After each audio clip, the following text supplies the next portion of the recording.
Hey, welcome to the 17th episode of the Create Stuff Podcast. I'm your host, Shaun Saxum. Real quick before we begin, I want to let you guys know I have a Patreon and a Twitter. You should go check both of those out. Links are in the description for the Twitter. I have a Create Stuff official Twitter where you can get announcements for videos and podcasts and stuff like that, as well as guests that are going to be on. And occasionally I'll go on there and ask people for questions they want me to ask my guests before I actually interview them. So follow if you want to see that. I also have my personal Twitter account where I just post fun stuff. So, yeah. I also have a Patreon. Your support really helps a lot. Even just $1 a month makes a really big difference. Yeah, this costs money to do, believe it or not, to get new equipment, keep my equipment maintained as it is, even just to pay for the RSS feed, the money, you know? Okay, that's all. Be on the lookout for some really cool content coming in the future, and enjoy this episode. It was really fun for me to record. I will say we had to record this on one audio track over Discord, so there are some audio issues in it due to that, but I don't think it's anything that'll make it unlistenable. So, yeah, hope you enjoy. Welcome back to the Create Stuff Podcast. Today, I am joined by Wendy Lian Martin, author of A Castle Swimmer on Webtoon. Yes. Okay, well, actually, before we get into it, can you just tell us who you are exactly? What do you do? What does anything I just said even mean? My name is Wendy, and I make an original comic on Webtoon. It is a webcomic on a Webtoon is a vertical comic scrolling platform that's meant to be read on a phone, and it's a relatively popular outlet for comics right now. So I work for them as one of their original or featured comics. Right, perfect. So tell me about the comic you make, Castle Swimmer. It is a fantasy comic about mermaids and queer romance. Hell yeah. And it's very fantastical. It's basically, it's kind of like a little adventure story too. You have these main characters that are mermaids. One is kind of a magical, almost like a Jesus figure, little mermaid, and his role is to move around the world and fulfill prophecies for people. Every castle in the sea kind of has its own prophecy, and he has to play a role in every single one. And the second character is a shark prince who his people are cursed, and his prophecy is for him to kill the beacon so that it can break the curse on his people. And they meet, and shenanigans ensue. Brilliant. And you're like just at the end of season 1 right now, right? Season 2 I just finished. Ah, that's right. I have been following the entirety of the series. I loved the conclusion. But God, you left us on a cliffhanger. Thank you very much. Yeah, of course. So, what inspired you to write Castle Swimmer? I got the first idea from Kingdom Hearts 1 video game, the Atlantica section, and just like seeing a young boy as a mermaid with a sword, the idea to make a mermaid comic. That was a little So that was the first spark of the idea, and it kind of like grew over time. I think I first had the idea in like either high school or early college, and it's just a little idea that's kind of been growing over time. Okay. What would you say makes Castle Swimmer so appealing? Why do you think it got so popular? It's hard to say. I think I might have just lucked out, and a lot of people have the same interests as me. Because I consider it a very self-indulgent story where I'm just kind of like exploring and making the kind of creative story that I want to make that would appeal to me. And I happen to have a lot of the same interests that a lot of other people are also too. And maybe it's a little bit, I did try to make it a little bit different than, because I think most mermaid stories, it's kind of about the mermaid world versus the on-land human world experience and how that happens and correlates. But in mine, it's like you're only in the mermaid world, and there's no land stuff going on. So I guess it's a little bit different in that aspect. I do actually really enjoy how different it is from most like other mermaid tales. I think that makes it so much more appealing. Do you think it would be the same if if it was like just normal humans on land, or does it like need to be underwater? You mean how would the story go if it had that human land aspect? Yeah, do you think it's vital that it's about mermaids, or do you think it would be relatively the same if it was on land? You know, when I was thinking about the plot, I kind of wanted to make the whole mermaid aspect. Like, I feel like it's easy to kind of rely too much on the gimmick of the surroundings and the lore to like try to make your story good. I think it was important that my story could kind of hold its own even without the mermaidy stuff. So I like to think it could still be a good, interesting story, even if it's took place on land and there was no magical mermaid stuff. Interesting. I think if it was on land, it would probably be. I think it'd still be great if it was on land, but I think it being underwater, like with mermaids, just gives it that little unique element that sets it apart from a lot of other webtoons. And also the art, like the visuals underwater, very, very cool. There's like a lot you can do there, a lot of really cool environments you can draw that normally aren't seen in webcomics, I suppose. I agree, and that's another reason that I wanted to make it underwater is because I hate drawing buildings and like geometric stuff in like proper perspective. So I can get away with a lot more organic drawing and stuff when I'm doing underwater mermaid kind of stuff. Right. Fair enough. How would you describe your art style? Well, it's always changing. I think my recent art looks, if you compare it to season, it looks like it's changed in many aspects, but I guess I've called it anime before, and then my readers were like, no. So I guess it's a mixture of like anime and Western styles, kind of mishmash a little bit. Interesting. So what is the process of making an episode of Castle Swimmer like? Like from inception to creation to uploading it to Webtoon? How does it go? So it usually takes me, my comic updates once a week. So I have about 50 panels that I do every week for one episode. And it basically like takes the whole week to make. I have it now where I take Saturdays off, and that's helped me out a lot. Because I used to take no days off, and it was a miserable experience. I can imagine. Saturday's my day off, and usually on Sunday, I will kind of draft it out, roughly sketch out the story and the panels and the things that are going to happen in the episode. Then, like the next 3 days, I'll just do all the line art for all the panels. And then the remaining days of the week, I'll do the colors and try to finish it up. I see. Okay. How do you feel about like that deadline about releasing it weekly? How does that affect you and the story in general?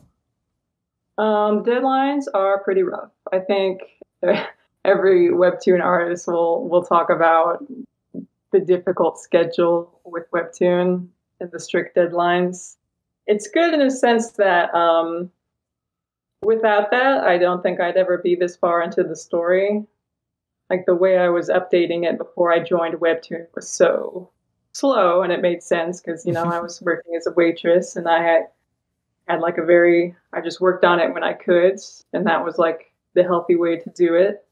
But working with this schedule and finding ways to kind of streamline the process has gotten me so far into the story than I ever thought I would be. Cool. That's interesting. Do you think if you could decide not to have this this deadline, would you? Or do you think it's better for you as an artist to have it? It's good to have the structure. I think I would probably just give myself a little bit more time in the week. Understandable. Like 3 days or something. Right. Understandable. That's kind of just a thing with Webtoon, though. Are there even any series that don't update at least once a week? So there are a series that update twice a week, and their updates are like a smaller panel count. So they'll have like 20 panels instead of like 50 or whatever's on their contract. So they update. It's basically the same amount of work, but just releasing differently. Okay. I thought so, but there isn't any that are like less than once a week, right? Like once every 2 weeks or anything like that. I'm not sure. Webtoon really likes the weekly output, so I think most of them go by that. But I could be wrong. There might be a few exceptions. Okay, interesting. That's just something that just came to mind. I'm a huge fan of Webtoon. I have been for a long time, like ever since like before high school, and I'm in college now. I have been reading these. That's so cool. Yeah. How long have you been a fan of Webtoon? I was not a fan of Webtoon until they offered me a job. Really? Yeah, I didn't really know much about them. They were like the last place I put my comic on, and it was just because I was working on kind of more the graphic novel format, so I didn't have everything set up for scrolls. And I had done like everything, like the old style webcomic posting. Like I used to try making my own website on WordPress, and did that for a while with an early comic, and then I was posting on all different social media like Twitter and Tumblr and Tapas. And then on a whim, I just was like, I'll just throw my comic onto Webtoon, and just to get out there a little bit more. And I think it was up there for like a few months when an editor messaged me and offered me money to pick up their comic. And that was like just a random email I got, and it was like my dream job in an email. And I was like, oh my God. Oh, I can't imagine. That must be so cool to get that. Yeah, because I'd been a waitress for like 6 years and just doing my art on the sides, and it was just so life-changing. Oh yeah, one email that changes everything. That's awesome. We'll talk more about Webtoon in just a little bit, though real quick, just to make it clear to everybody who's listening who might not be aware of Webtoon, can you explain like how it works for a new creator who doesn't actually have a contract with Webtoon, how they can post it on Webtoon? Post that comic? It's called like Webtoon Canvas if you're not like a featured, on a contract with Webtoon. It's very similar to YouTube, how on YouTube you can kind of post videos normally, but then YouTube also has their paid projects with creators where they pay the creator and have like a contract deal to produce content. Right. Yeah. Back to talking a little bit more about Castle Swimmer, though. What would you say, what central pieces of Castle Swimmer matter to you? Like, what about them is important to you in your life? If that makes sense at all. Yeah, that makes sense. One thing I really wanted a story with queer characters, because I was a queer kid. Growing up, I didn't have any kind of stories with good queer characters, so I was like, okay, I'm going to really focus on the characters I want to focus on. And it's weird because when I first because I've always known since middle school that I was a queer kid, but when I first made my first comic, I didn't really have any, it was really silly, I think, because I was still in the closet to like my family and stuff. But when I made my first comic, like the characters in my head, I think they're queer, but like I think like in the story they were out. So it was like almost like a secret that they were queer in this weird I'm not sure. I think it was just like some suppressed thing on my part. But like when I'm making Castle Swimmer, I'm at this point. I'm like, all the characters are queer. It's very comfortable. I don't feel like I have to like subconsciously hide anything with these characters. And I that's very important to me. And I'm assuming it's very important to a lot of readers who are like me, and also in the queer community. Yeah. I'm not personally queer myself. However, I think there's a lot to be said about how media from when we were growing up doesn't really feature any there's a lot of good role models for straight white men, but not really anybody else. And I think I saw somebody say this once, somebody was saying that classic argument like video game characters don't need to be queer, that dumb stuff. And somebody responded to someone saying the thing is, a lot of these people don't actually have good role models from media, especially in that time. There's just like a gay kid just doesn't have anybody they can really look up to in any form of media that was made for our generation. Mm-hmm. You know, so I think it's really nice that now we have so many incredible stories about these characters that finally, like, you know, it just helps so much for people to see themselves in our characters and have good role models, like with Castle Swimmer and so many other webtoons too. I think it's a really good platform for that stuff. Yes, I'm really happy and relieved with just the atmosphere of things nowadays compared to when I was growing up. Yeah, it's a lot better. What would you say makes Castle Swimmer different from other webtoons on the site? If anything. I guess the setting is pretty, I think most, and I've kind of screwed myself a little bit with my choice of setting because I think when webtoons, they can take advantage of more assets that kind of help you make backgrounds quickly because, you know, there's a lot of indoor settings and a lot of like buildings with pre-made assets available. And since I decided to make all my stuff underwater, which I thought was like helping me because I'm avoiding all those things, but now I have less access to tools where I can just kind of make a cityscape appear in the background. I have to hand draw every like shape and building myself. So that's rough. I mean, I do have a simplified style and method that kind of helps. I kind of focus on color to try to, I feel like if all the colors look good together, then it's not a huge deal if you have like a wonky, weird shaped mountain in the background or something. Yeah. That's actually something I notice in Castle Swimmer a lot. All the colors are really, really nice. Thank you. Yeah, it's also just such a colorful series. I love that. Thank you. So I do focus a lot on color. And I think Allure Olympus does something very similar where it's very color focused. And I think it helps to really give an identity to the art.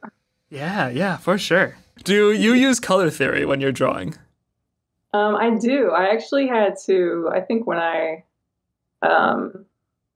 was working on my second online comic ever, which was like a little short story, I've like really put effort into learning about color theory, and I had my little selection of YouTube videos that were like a guide to color theory, and I really taught myself what colors look good with other colors and how to make that work. So I had to do a little bit of training myself to learn about colors, but I think I've come a long way in that aspect. And something I feel like I've just noticed, even just like scrolling through the webtoon on its on the app, just looking at the little panel it shows you like as a preview, I can kind of see like how you use different. Do you purposely use different colors to like set different settings, sort of? Like it looks like maybe I'm reading too much into. Okay. Tell me more about that. I just really thought it would be fun to the main thing I wanted to do is I wanted every season to be a different color scheme for like the environment and everything. And the main character Kappa, he kind of has these dramatic color shifts depending on his environment, which I didn't know that would cause such a stir in my audience, but it became a very controversial thing. Really? How so? I just get thousands of messages, especially when season 2 started. He switches. Okay, in season 1, he's orange. And in season 2, the background is purple and he is red. So there was no explanation as to why he's red, because I just thought, I've changed the colors around so much. So I think everybody will understand that, I just like to change the colors sometimes, not just playing around with color schemes. But everybody did not understand that. And I just got a message of, why is Kappa red? What does it mean? Is he dying? What does this mean for the story? Is he dying? People thought that. I'm like, I just thought it would be cool if he was red. So it's been very fun to play around with the colors, but it did cause a little bit of concern in the readers, I think. I can see why. I can see why. Another thing I noticed is, especially at the beginning of season 2, when Kappa and Siren are, I should probably say, from here on, there might be very minor spoilers for Castle Swimmer. We won't say like too much explicit stuff, but if you wanna read it completely blind, this is probably the point where you should stop listening to this and go do that. Yeah. But that's the final warning I'll give, because I'm about to mildly spoil something at least. In season 2, at the part where Kappa and Siren are like separated and it's going back and forth between them, just like looking through the panels, I can kind of tell just how completely different like everything in them is colored when it's like Kappa versus Siren. Like Kappa has all these like blues and oranges in the environment, and like Siren has a lot of purples and like darker reds. Yeah, or you haven't switched there. Kappa's in red. Oh, my mistake. I get really confused. I like before this interview, I literally looked this up so I wouldn't mix it up, and I thought like somewhere in my mind, I thought the beacon was actually called the Siren, and Kappa's name was Beacon. I was like, whoa, what am I doing? I'm so bad with names. It's okay. I'm bad with names too. Sometimes I like just forget the names of some of my characters. Have you ever actually released an episode with a name wrong? No, but I have had very similar mistakes that I should really know better. Oh man. Can I ask, do any of the colors you use on characters have like a symbolic meaning? Or maybe not even like even not symbolic, or like they set a theme or a mood with that character? I do. There were reasons why, because the season I kind of like just pick up the color schemes to give everything like a fresh, different look. But there were, like, especially in like certain scenes that are especially different. Like, for example, in season 1, when it takes place in the Shark Castle, and Kappa's in this dungeon area, and it kind of goes back and forth between this bluish, kind of cold castle. But then when you go into the dungeon, it's like this warm kind of green earthiness. Yeah. I kind of wanted to show with the character Siren that when he's around the pressure of his family and his responsibility, it's kind of a cold, harsh environment. But when he's like with Kappa, it's this warm, comforting environment. Oh, that's nice. I like that. Yeah. Honestly, I feel like there's so much that can be said about the colors in this series. There's just so much notable stuff going on. Like, just even how different groups of characters are set apart. Like how all the witches all have like that purple color scheme. Mm-hmm. You know, I think that's very cool. I like that a lot. Thank you. I do put a lot of, I feel like whatever time I save myself with my shortcuts, I've made up for with the color choices that I made.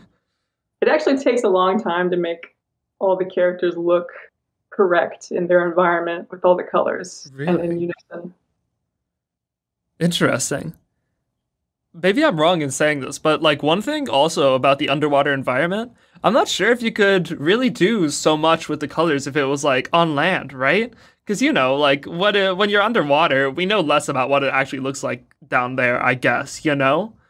Like, it's not like above land where we know what color everything is. The grass is green, the sky is blue. But underwater, it's like everything's blue, sort of, but like not really. And I think that just gives you so much more room to play around with like what everything looks like. Like when you're above land, you can still make the sky green if you want to. Like if you're writing JoJo's Bizarre Adventure or something, but it just comes off a lot more naturally if it's underwater.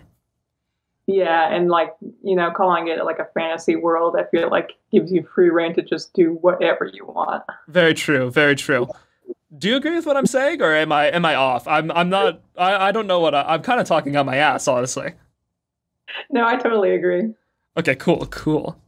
Okay, what other series/media inspire you, or like whether they specifically inspired Castle Swimmer, or if they just inspire you as an artist in general? A lot of like video games I got really into. I feel like I added a lot to certain elements of the story. Like I was really into Xenoblade Chronicles. That was and Shadow of the Colossus. Shadow of the Colossus. I would not have expected that. I know it's very different. Yeah, a little bit. Well, I think I like stories with big giant things in them. They're kind of mysterious. Interesting. Do the Shadow of the Colossus kind of inspire the oh wow, the name is escaping me, like the gods in the series, like the crab, whose name I cannot remember. Yeah, they're mini gods, basically demigods, but I call them mini gods because that sounds a little bit cuter and different. Feels Yeah, a more little bit. lighthearted. I kind of like steampunk element things where there's a little bit of machinery kind of stuff mixed in with natural elements. I always thought that clash was really cool. Yeah, I agree completely. That's a super cool idea. What would you say there's any pieces of media or like anything at all that you can specifically draw your art style back to? Like anything that inspires your art style? I think the art style of like Avatar: The Last Airbender really helped me a lot when I was. I think you can see it more in like the way I draw eyes and really some of the faces. I did because I think farther into like the second part of season 2, there's this very harsh kind of shift. I mean, some readers say they notice it, some don't. I think it's kind of obvious, but there's this very harsh shift in my art style where things become a little bit detailed and the faces look softer. And that was because I started reading a manga called To Your Eternity. Oh. And I just liked the art so much that I just immediately changed my art style. And so that was kind of jarring for some of the readers, I'm sure. But I was so inspired reading that comic that I just immediately changed a lot of aspects of my art. Interesting. Honestly, I could definitely see the Avatar: The Last Airbender feel there. I feel like it's like that kind of Western. It's like anime, but it's made in the West. You know. It's like a really nice mix of the two. Reminds me a lot of Voltron, honestly. Like that's immediately the vibe it gave me. Like the new Voltron. I get that comparison a lot. Really? And I did. I think the first few seasons of Voltron, I was pretty into it. So I wouldn't be surprised if I also picked up, some more direct. I mean, a lot of my readers think that I'm just making a Voltron AU with Lance and Keith from Voltron. I get so many people that literally think they're those characters, and that I'm just making a big Voltron AU. So I could see where that comparison is made. Nice. Oh my gosh. I can kind of see the resemblance with Lance and Keith, honestly. That makes a little bit of sense. Iron's bangs look so similar to Keith's bangs, which I didn't realize at the time. Maybe I should have gave him different bangs. But oh well. Do you have any plans to release Castle Swimmer as a graphic novel at any point? There might be some plans in the future. I can't say anything for sure yet, but I think might be delving more into that process soon. Definitely a thing that might happen now. Very cool. Oh, this is something I kind of wanted to ask about. Okay, this goes a little bit back to the color theory thing, like kind of what we were talking about there, but how does like drawing everything underwater change it? Like how do you have to draw something differently to make it look like it's underwater? One thing I try to do, it does, because sometimes I really struggle. I mean, it was easier when everything, in the first season, everything was blue. It was easier to make everything look underwater. But when I switched to other colors, I had to think, okay, how do I still kind of make it feel like it's underwater? I think the main thing I had to do was, depending on what my background color was, I had to have basically the colors on every single object and every character in that background shift towards blue, whatever the background color was, to kind of give it this washed, almost a little bit murky appearance. I see. Interesting. I can totally see that in your art. Thank you. And sometimes I sometimes I can break the rule. Sometimes I really like using gradients. Sometimes just like throwing a gradient on something is a really easy way to just make it look kind of murky or underwater-esque. Yeah, I think that's part of what makes this series so cool to me. Like, is that style is just so neat. Even in a lot of underwater series, I feel like I don't see the art done in such an interesting way. You know? Oh, thank you. Yeah. Though I can't say I have read that many series that take place underwater, so my point of comparison isn't great. Mm. But what would you say are some challenges with Castle Swimmer that you might not have been expecting as far as the creation of the comic specifically goes, like as far as the art and writing? Both the art and writing. I think the choice to make it an underwater world, I've learned a lot making the art. I can definitely see the changes in like my first season compared to my second season, because there's a lot of things with the art where I'm like, well, since they're underwater, this should, the hair should be moving this way, or it should always be this way, or like this object would not fall as quickly if it was underwater. It'd kind of like float off to the sides.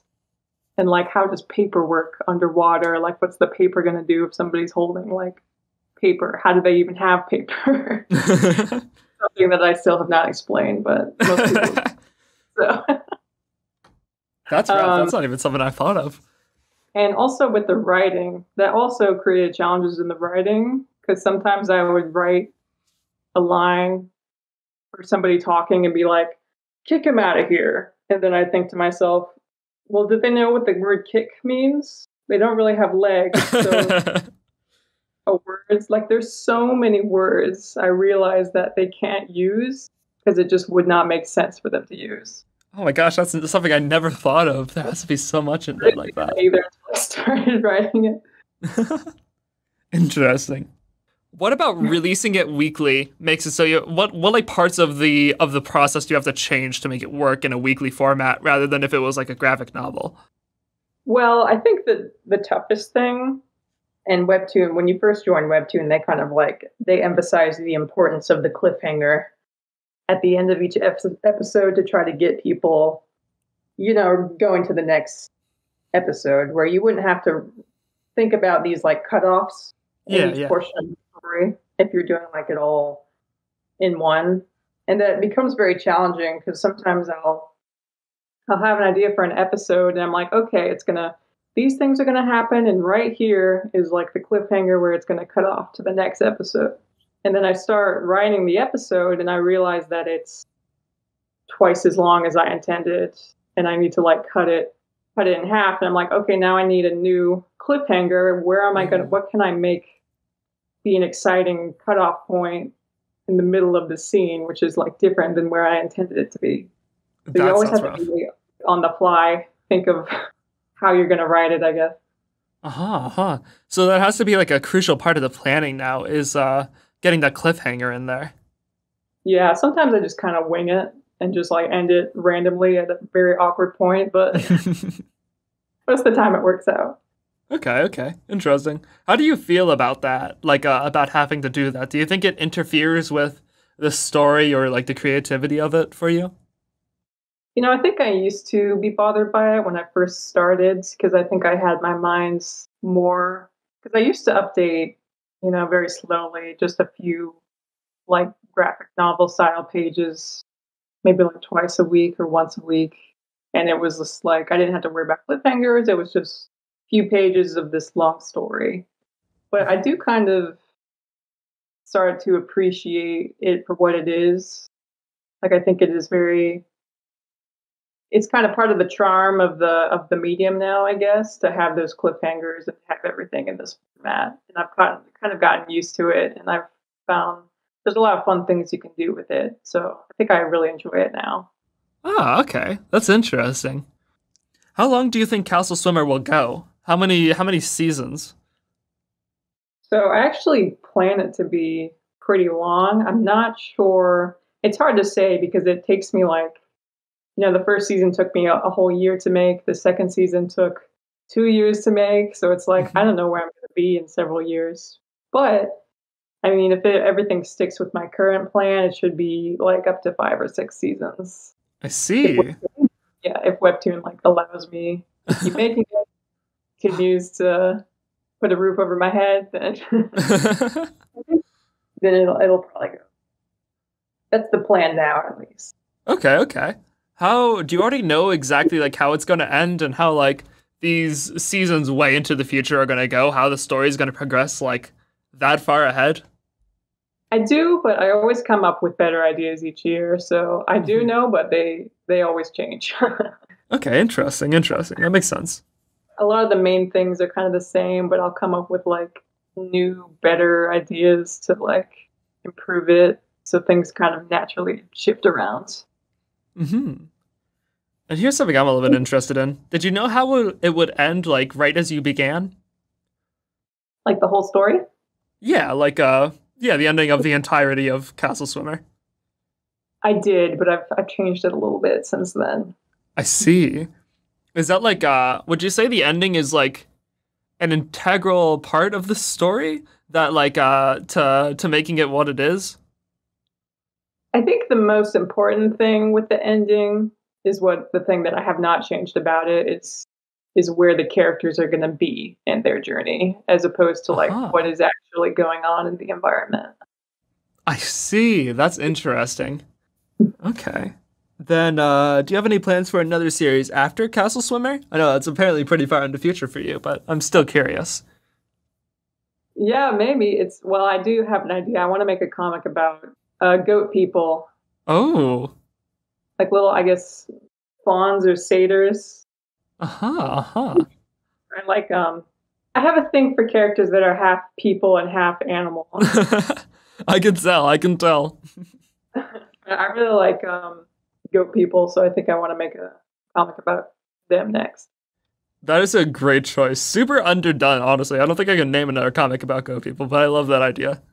Awesome. So what benefits does Webtoon give you as a creator? Well, they did offer me a job, which was super helpful. I love them for that. Money is nice. They also have, just in general, they have a lot of reach. They're very big right now, and it's just, I think compared to posting your work on other platforms, it really does a good job of like getting you out there, as opposed to if you were just posting it on Twitter or Tumblr. Yeah, that's true. That's true. To cycle back just a little bit, how do you feel about the popularity of Castle Swimmer? Like, just how kind of big it's gotten. Like, especially the older episodes have over like hundreds of thousands of likes, even some of them having over 200,000. How do you feel about that popularity? I feel very, very fortunate. Sometimes I kind of forget that that's a lot of people. And I'll sit down and think about it. I'm like, yeah, it's doing incredibly well. Like it's really, and I also think part of it is that I kind of got with Webtoon at a point where they had less comics and they were really, really growing. So I feel like all the cards kind of aligned in my favor. So I feel very, very fortunate about that. Okay. Interesting. So back to Webtoon. Is there anything you don't like about Webtoon? Anything that you feel like has been, is there like anything that you wish was better about it? Yes. Well, I already mentioned the schedule is pretty strict, but I think another thing, I feel like Webtoon is a little bit behind in certain aspects, like especially the comment section and like the lack of comment moderation. Oh, yeah. It's very silly that, especially in like, the featured comics, that all of our comment sections are filled with a bunch of bots or spam comments. Like it's very, like Webtoon is a very, big company. So it surprises me that that issue has not been dealt with yet. Yeah, that's a little bit weird. I didn't actually know that there were a bunch of like spam bots. Is there just like people constantly going and like advertising things and stuff like that? Yeah, and like, advertising really, sometimes inappropriate things. And there's a lot of like young readers in the comments sometimes. So it's not a great thing. I think I'm pretty sure Webtoon has in the works like solutions for the comments and the comment moderation, but I do wish they would make those improvements as soon as they can. Right. I totally agree with you there. Another thing is like, especially bigger series, like even when a series that went kind of far on canvas comes over to originals, it gets a contract with Webtoon and they kind of start over in a way. The spoilers in the comments. Oh my god, it's the Yeah, worst. that's tough. I'm not even sure what Same you with can do FastPass. about that, but that's very unfortunate. Yeah, it's not really something Webtoon can do, but just something like the comments can be rough. I feel like that's just another thing that makes like the comments less something the readers will want to go through. Because like it's the same thing with FastPass. There are people who will use FastPass to go 5 episodes like ahead before what is planned, and then go back to other episodes and like spoil what happens. So it's just like as a reader, you never want to actually go through the comments because you never know what they're gonna say. You'll never know what you find out. And as a creator and a reader, it's so frustrating. Yeah, I bet. Like, there are specific episodes where I add at the end of the episode, I'm like, readers, FastPass readers, please do not spoil this for anybody reading. I specifically asked people to do it, and I had pretty good results with that. But there's always some people that kind of ruin the fun. I bet. How do you feel about Webtoon as opposed to like other platforms like Tapas? Like, wow, how is that how it's pronounced? I feel like that cannot be correct. That sounded really weird. It's a great way to pronounce it. Oh God. I actually don't know if Sorry, say that one more time. I actually don't know if I pronounce it correctly either. Tapas? I usually just say tapas. That's probably better than Tapas. But I'm not sure how to pronounce it. I think I like tapas. I think just the more competition, the better it's going to be for creators.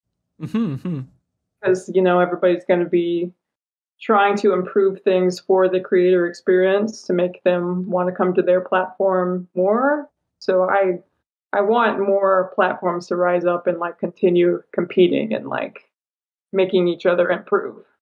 Yeah. It'll only be good for the readers and the writers. I think that's very true. Yeah.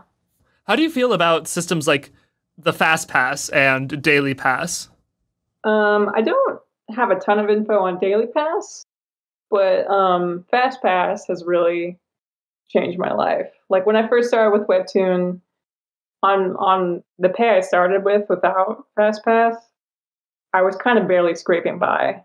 And since Fast Pass has been implemented, I have a comfortable living now, and I don't have to worry about bills or food or anything. I'm like very comfortable. So it's been an amazing change for me.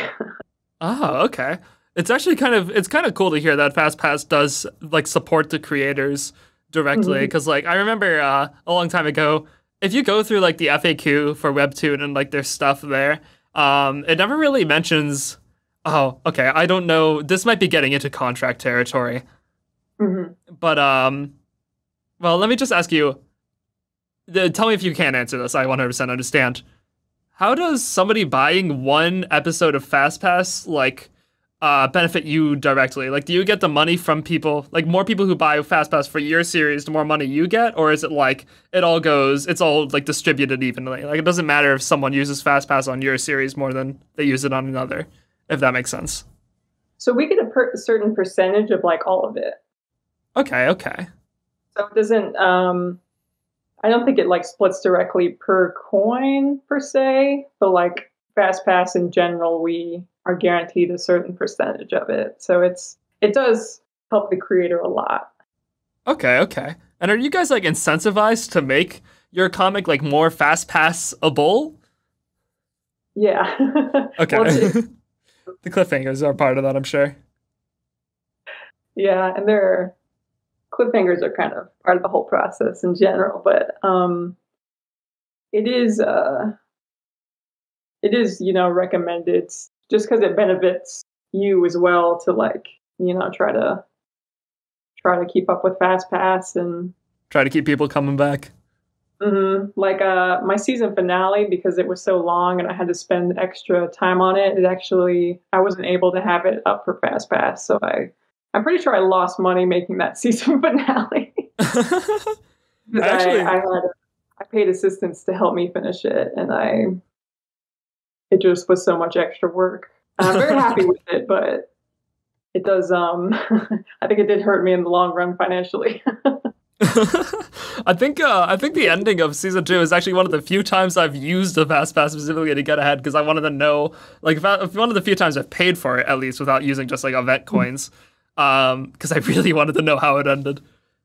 Thank you for the support. Well, you are welcome. It honestly makes me feel a lot happier to know that money is definitely going to the creators. That is something that definitely concerned me a little bit, but it makes me very happy to hear that.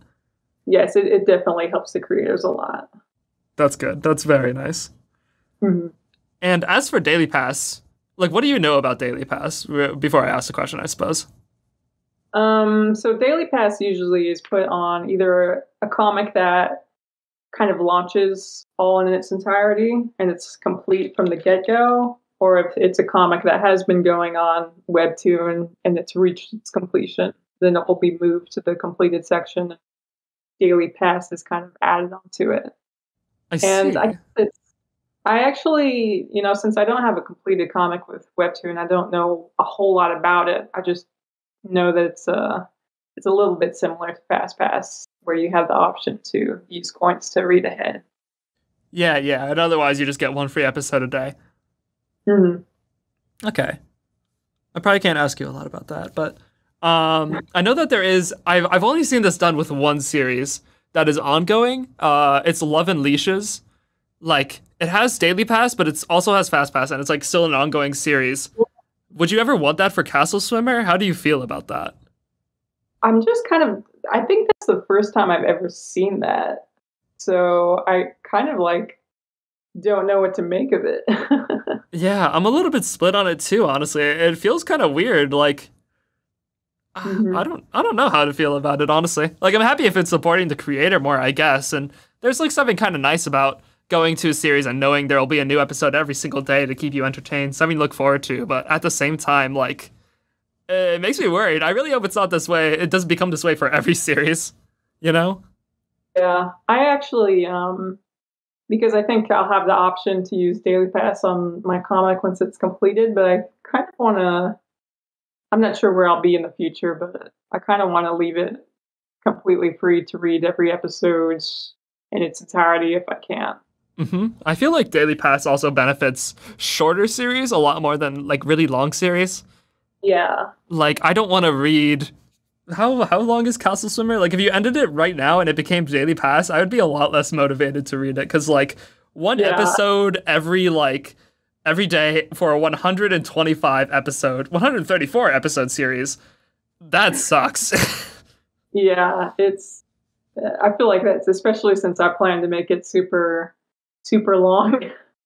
Right. I think it just depends on each comic and their situation. Yeah, that's fair. Would doing that make it so you get more revenue from the series even after it's completed? I think so, but I'm actually not sure how it compares to Fast Pass, so I cannot say for sure. Okay, interesting. Might try to get someone else on who has had that experience, because I'm very curious about that. Mm-hmm. That is super interesting. I'm very happy you were willing to talk about that, because that is those are a lot of questions I've had for a very long time about this. I'm glad I could answer them to the best of my ability. For sure. Does FastPass like give you some wiggle room for meeting that deadline, or do you still absolutely have to? Well, I still meet. So when you launch like a season, it is recommended by Webtoon and by everyone to be have at least like 15 episodes finished. Uh-huh. And that gives you a buffer. And you still kind of you're on the same schedule where you're making one episode a week. But naturally, just the way the job is and how difficult it is to keep up with deadlines, you will naturally kind of eat up that buffer very quickly. I see. Much quicker than you're expecting. Uh-huh. So it is recommended to have as many episodes finished ahead of time when you launch as you can, just so you don't have to suffer as much. Understandable. Then now that season 2 is over, are you like currently making episodes like to use as that Buffer? Wow. Okay. Are you currently making episodes to use as that buffer for season 3? Yes. Well, I'm actually working on some mini episodes right now to be released before. They might actually be coming out pretty soon, like maybe this month, unless it gets pushed back. And this month being March, for the record, because I don't think this is going to come out in March. But afterwards, I tried to take, especially now that I gotta try to take a little bit more time to prepare, like with the new colors and the new characters and the new concept art to help myself, be prepared for season 3 before I start making episodes. So I'll also take a little bit of time for that. Okay, fair enough. Actually, I've never launched with the recommended 15 episodes before. I think when I started the series, I launched with like 10 episodes, and then in the middle of season 2, I took a break and launched 7 episodes. And it's just, it's never enough. I can imagine. That sounds very stressful, but I can see why that buffer would be helpful. Something I don't really know about the process of making anything. How does concept art affect things? Like, what is the purpose of making concept art for you, especially as an independent creator? It's pretty vital to me because I have this idea of what a character is going to look like, but then when I start like sketching it out and sketching out the shape and stuff, it helps me figure out if that idea is actually going to work and where I can simplify it. Because it's very important that every character is simplified to where I can repeatedly draw them every week and actually finish them. If they're too detailed, then they're going to be a nightmare to draw, and I'll probably just like kill them off because I'm so sick of drawing them. So for me, it's very important to, kind of draw everything out, conceptualize everything, and just it really helps me with the planning process and making sure everybody's designs look good to me, are relatively easy to draw, and that they all look natural with the other characters in the colors and the backgrounds. Okay, interesting. I never really thought about that, but I can see why it'd be so helpful. Yeah. Okay, how do you feel about the community of like Castle Swimmer? How do you feel about the fandom? Have you had any issues with it or anything like that? I think as far as fandoms go, I've had a very good experience with them. And I think most of them are very, very supportive and cool, and they do a lot of cool creative things. I get to see a lot of fan art that I'm very fortunate to be able to see.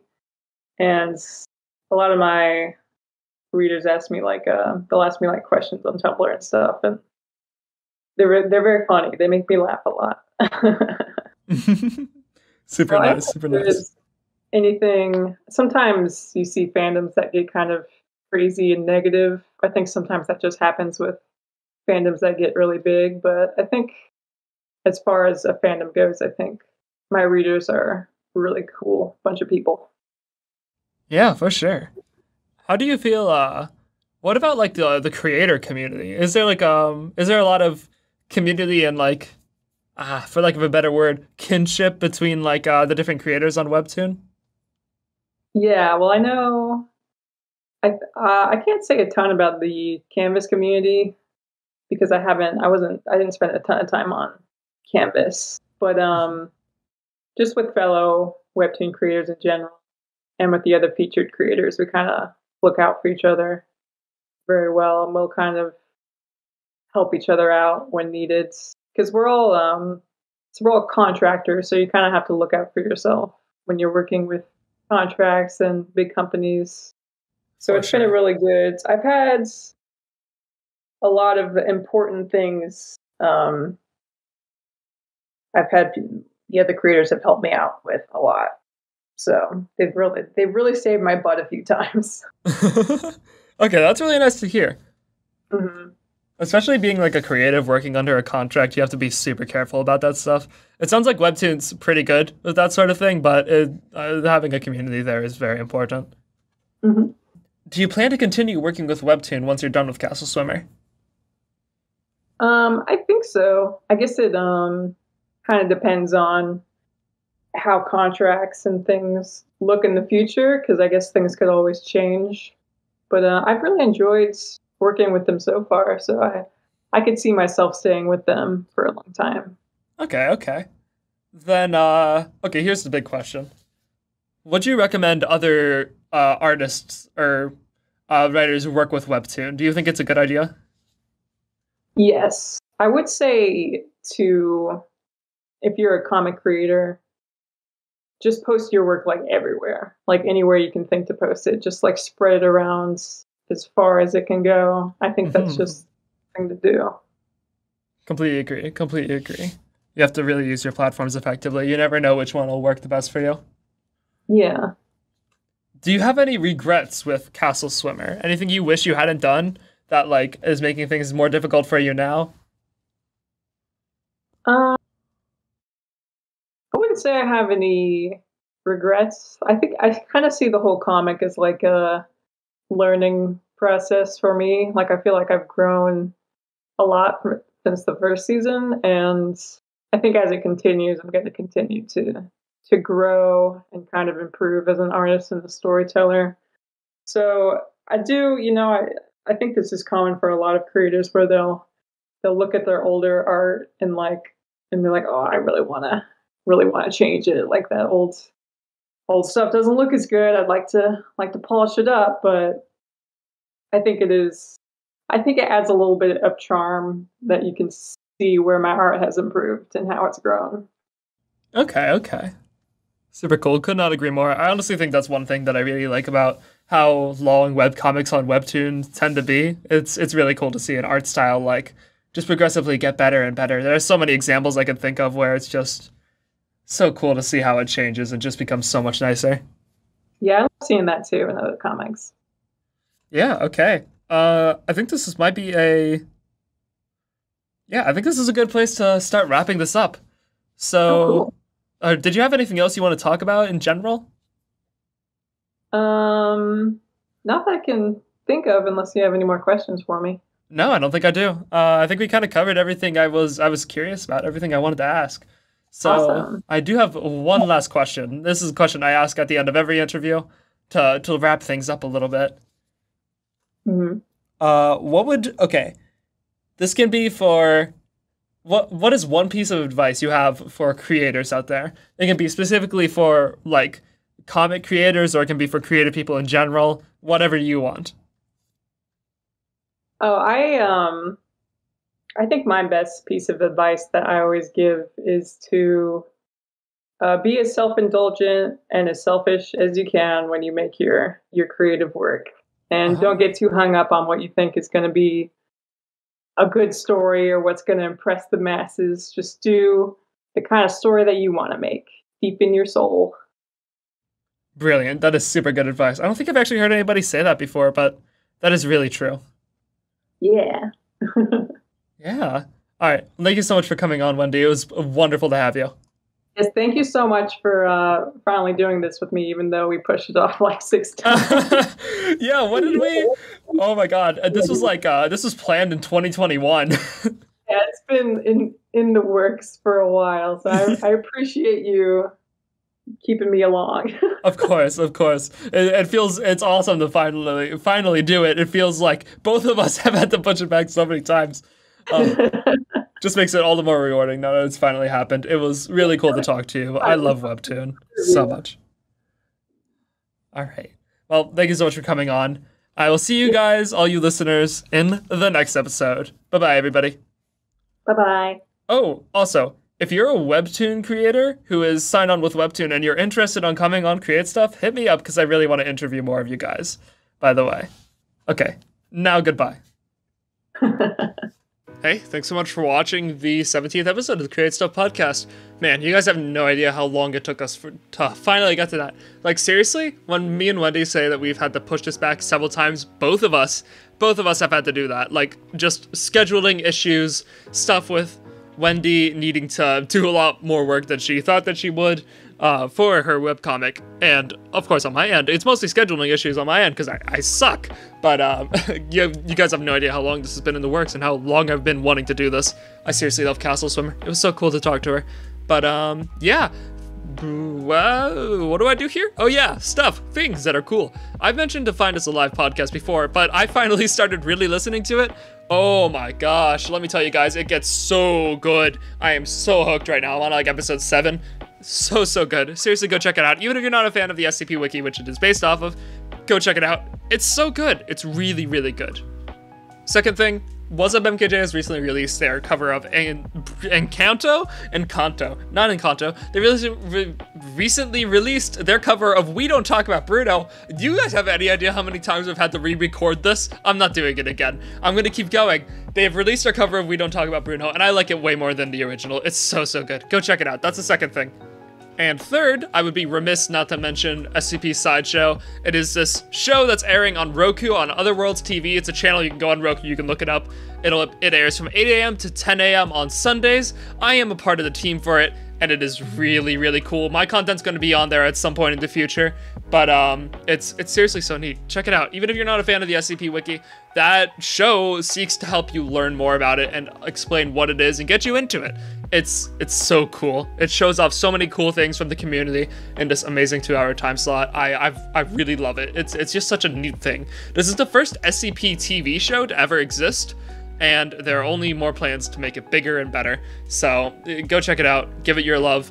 Soon enough, there will be a YouTube channel where they'll be like uploaded. I'm gonna actually that YouTube channel does exist. I will link to it in the description. But go follow that. Go subscribe to that rather to see when they finally start releasing episodes on there too, so you can watch them without having to be on Roku at like the time. Which also, it is 8 a.m. to 10 a.m. local time. So whenever it's 8 a.m. for you, it's going to be showing at that time. No, it's pretty early, but trust me, it's worth it. I promise. Yeah, thank you all so much for watching. I appreciate it a lot. Next episode, SCP Authors Anomalous episode 8. Is it 8? I think it's 8. That'll be featuring the Jack Council. That'll be Jack Rabbit, who returns, Jack Dragon X, who's also returning, and then Jack Mockery and Jackal related. That was such a fun episode. You guys have no idea. There were some shenanigans that ensued, and also like literally some of the best voice acting I've ever heard in my life on the spot from Jack Mockery. Like, good God, it was crazy. But yeah, you guys will enjoy that a lot. Oh, hey, go watch my April Fool's video. The one I released on April 1st. As SCP Authors Anomalous episode 8 featuring Dr. Gears and Freddie Mercury. It was funny. I put work into that. I think it was really funny. It's probably one of the best jokes I've ever made. Yeah. Bye-bye. Thank you guys so much for watching. I appreciate you all a lot. Bye-bye, guys. Oh, subscribe, like and comment, and rate, or whatever. Bye-bye.